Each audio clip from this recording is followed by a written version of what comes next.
Hello, my dear listeners. Good evening. At this moment, have you just finished a long day of work? Or have you finally gotten your child to sleep and now, at last, you have a quiet moment that belongs only to you? Today, I want to share a story from one of our listeners. And after you hear it, I'd like to invite you to reflect on a question. If a marriage eventually turns into two parallel lines, what happened to the version of you who once risked everything for love? For the sake of this story, we'll call her Sophie. Sophie describes herself as a quiet person. Many years ago, she made a decision that was brave, almost reckless. For love, she left the city she grew up in. She left her parents, her friends, everything familiar. She moved to a completely new place and married the man she believed she could spend her life with. But life is not always a fairy tale. After the wedding, Sophie began to see a side of him she had never expected.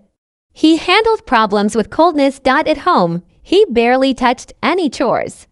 To him, the place called home felt more like a hotel, and she, like a staff member on duty, endlessly giving, expecting nothing in return. Whenever they disagreed, he didn't communicate. Instead, he chose something far more painful: emotional withdrawal.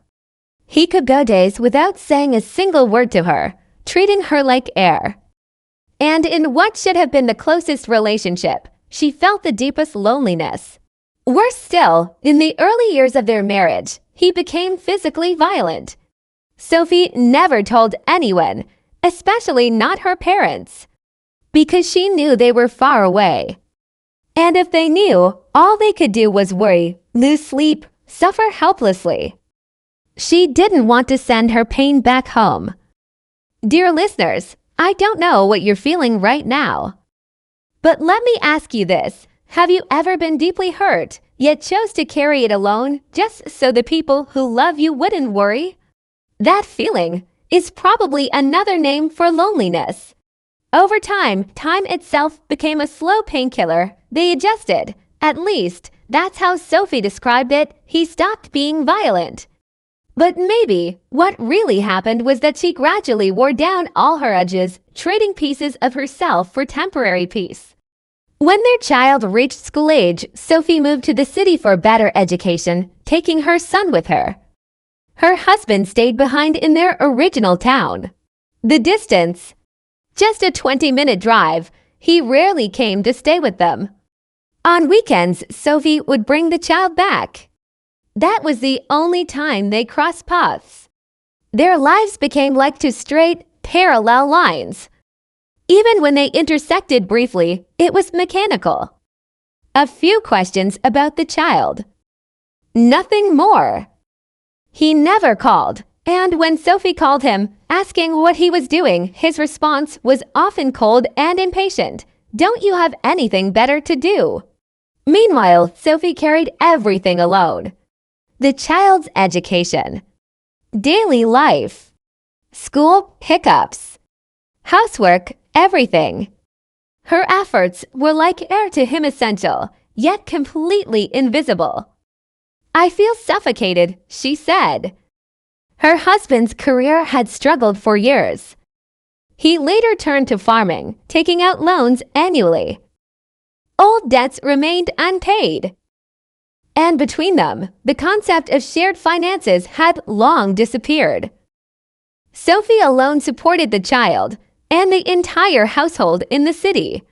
But what finally broke her was not money. Not housework. It was trust. Years ago, she had discovered him exchanging ambiguous messages with other women online. She endured it, but last October, she accidentally saw his phone again. This time, it was worse. Not just chatting. He was arranging to meet someone at a hotel. That moment shattered her. She wanted a divorce. She told her in-laws. Thankfully, they were reasonable people. They stood by her, confronted their son, comforted her. For their sake and for the child, Sophie chose to stay. The betrayal didn't disappear. It just became a hidden thorn piercing her heart from time to time. No connection. No care. No warmth. And so, in the quiet of the night, Sophie asks herself, does this marriage still have any meaning? It's a struggle many people face in intimate relationships. Start with something small. Stop placing all your expectations on him. Take that energy back. Invest in yourself. Make friends you can talk to. Reconnect with something you once loved. Build your independence. Because when your world no longer revolves around him, his coldness loses its power. Whether he changes is his story. How you respond is yours. You are the main character of your life. You don't have to keep playing a silent role in someone else's cold story. To Sophie and to everyone listening in the quiet of the night, love should not be about burning yourself to light someone else's path. It should be two lights shining together. And if your world feels dark right now, remember this. You have the right to find your own light. Good night, world. And good night to you.